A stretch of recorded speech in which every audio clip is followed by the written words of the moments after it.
Welcome, everybody. I'm Neil Cavito, and Texas Republican Congressman Ron Paul, hoping the third time is the charm, announcing today that he is indeed running for President of the United States. And this time, the man who was so far ahead of folks on everything from spending and entitlements to foreign entanglements hopes the stars have finally aligned. Now, we still don't know whether a certain former Arkansas governor will soon be joining him. Mike Huckabee in a bit. Ron Paul in Manchester, New Hampshire now. Congressman, welcome. Congratulations. Thank you. I'm glad to be with you. Last time we chatted, you were kind of debating, deciding, wondering. What pushed you to make the announcement? I think it's the enthusiasm of the people that want me to do this. And I think what happened during the time that we were at the debate in South Carolina, where in a 24-hour period they raised $1 million of encouragement. It was pretty spontaneous. And that sure, is a sign that there's support out there. So that is more or less the reason that I've made the final decision.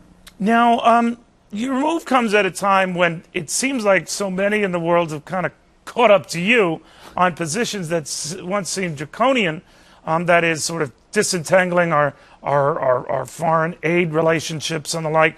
But many fear even now you're too extreme. How do you answer that? Well, in some ways, I want, pretty significant changes. People might call that extreme. But the problem is that we've allowed our government to become extreme. So it's pretty amazing that we now, the ones who want to balance a budget, we're called the extremists. And the people who have run up this deficit of $1.6 trillion, they're not extreme. And the people that pursue endless wars, they're not extreme, or support a Federal Reserve System that can create trillions of dollars to bail out their friends. That, to me, seems to be the extreme position. And I see myself as a rather moderate person who just wants to live within the law and obey the Constitution, take my oath of office seriously, balance the budget, believe in free markets and personal liberty, and a strong national defense. And yeah, you're right. There are people say, oh, that's extreme. So, yeah, I want to extremely change foreign aid. Like, I don't think foreign aid gets us very far. So, all right, but on that point, on the strong defense, I want to change. All right, I'm sorry, sir. On the strong defense thing, does that jibe with essentially abandoning foreign aid? Some more moderate Republicans say, well, this guy, he would torpedo our defense doing that. What do you say? Well, I think we're in a mess. I think that we're broke. I don't think we can maintain our empire. We're going to have to bring our troops home. We ought to do it now in a deliberate fashion before we have runaway inflation.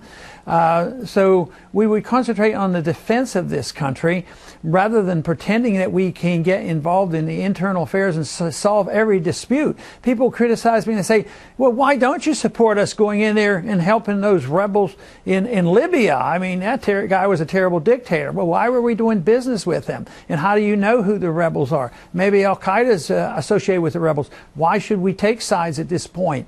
So I think it undermines us and gets us further involved. And if you think of what's been going on actually for 10 or 20 years, we've been losing a lot of American lives. We spend a lot of money. We have a lot of casualties. And we still have a lot of people who still dislike us and would like to do us harm. So our foreign policy hasn't helped us in the world.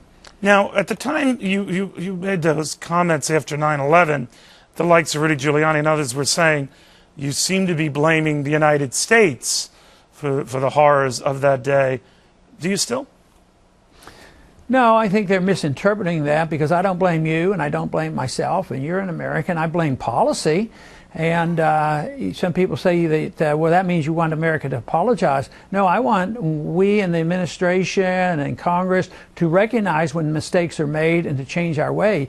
To continue to do the same over, if it's foolish and it's not working for us, I think that's what has to be changed. You can address policy. If I can't criticize policy of our own government and be accused of being unpatriotic and blaming Americans and not supporting the troops, I think that is sort of a cop-out, because they don't want to debate the issues. They want to just demagogue the issue and say, oh, you're unpatriotic and you're blaming America, rather than saying, is it good policy to police the world? But do you think, though, Congressman, though, that even if we didn't have these foreign entanglements, even if we hadn't been in Iraq prior, that is the first go-round to 9/11, we're still hated.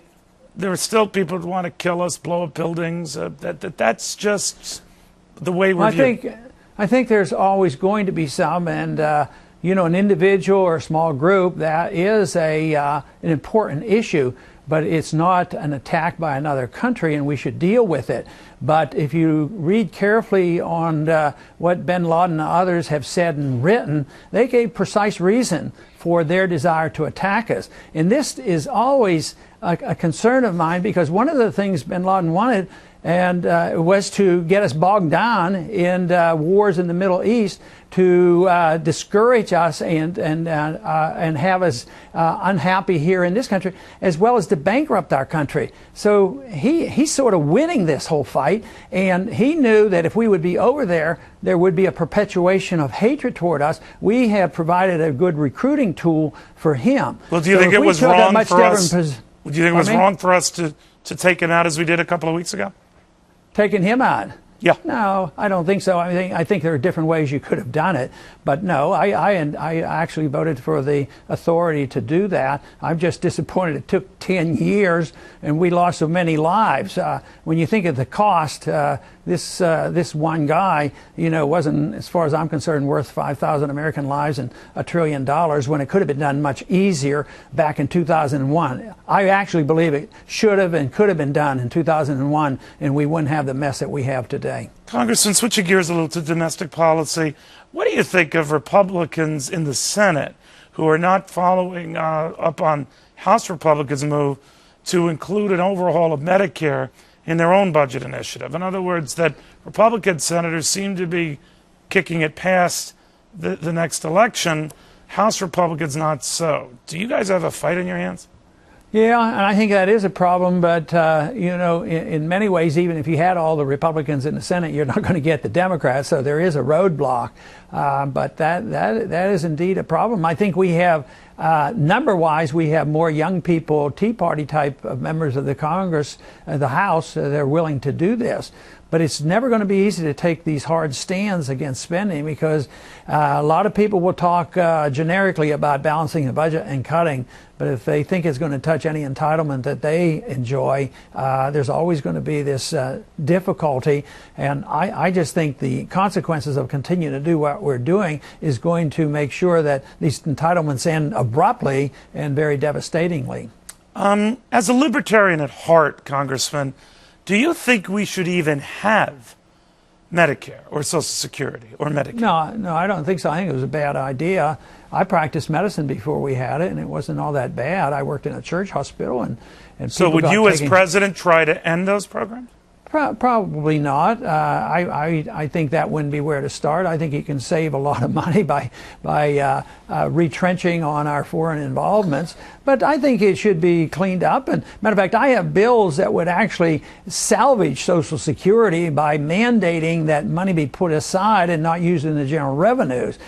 So in one way, I don't think it's a good program. It's not insurance, and it's in worse shape than people will admit to. But in the other sense, if we can salvage it, we should. But at the rate we're going to destroy it, and it's going to be abrupt. And that is a concern of mine. So it will probably end. But technically speaking, if I'd have been there in 1935, I was rather young that year, but I wouldn't have voted for it, believing that eventually it would teach people to be dependent on government, and the government would use it to help bankrupt the whole country, and that's where we are today. Now, you mentioned earlier, Congressman, that you raised $1 million last week at a 24-hour period, relatively unprecedented for any Republican. You don't poll all that badly among the top-tier candidates in one-on-one races with the president. You're within single digits, not too shabby for you know, a guy like yourself. And I guess what I'm asking you is, this is your third crack at this. If someone else gets the nomination, would you still support that person? Would you go a third-party route? What? Well, sure. Sure, if he, you know, talks about bringing our troops up and getting rid of the Fed and balancing the budget, yeah, I'd be glad to support him if I can't quite make it. You might get 2 out of the 3, Congressman. I don't know too many others who would advocate getting rid of the Federal Reserve. So is that an opening on the part of you to say, I just might run for third party if my party abandons my core principles? I think that's pretty unlikely. You know, there's too many biases against doing anything outside the conventional system. You know, we go around the world spreading democracy. I'm rather disappointed that the democratic process here is not very open. So if you're not in a major party, you get zero credibility, and you don't get in the debates, and you don't get to be on the TV stations getting interviews like this because they sort of overlook it. But the rules are biased. You can't get on the ballots. You can't get in the debates, and it's very difficult. People are locked in on this two-party system, which is discouraging to many Americans. And so are you like a grudging? Are you a grudging Republican? Well, what I'm saying is the people who are upset are the ones who come to the conclusion that there's not a whole lot of difference between the two parties. Yeah. But no, I'm a Republican. I've been a Republican. I've been elected 12 times to the House as a Republican. And I speak a certain philosophy that Republicans don't deny. You know, when I want to balance the budget and have a sensible foreign policy and sound money, this is all things that Republicans at one time or another endorse. So it shouldn't be that strange. It shouldn't be that extreme, as you say. All right. Speaking of maybe strange, and I don't mean to put a pejorative to that, if Donald Trump were to get in the race, beat you for the nomination, become your nominee, you guys have had some nasty exchanges, or your people have, could you support him?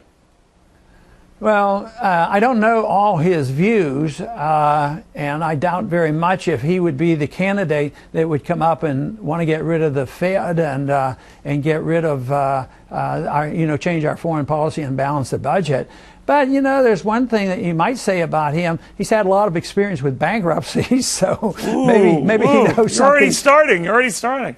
Congressman, be well. Thank you very, very much. Thank it's going you. to be an interesting race, to put it mildly. All right. Thank you. Ron Paul. So,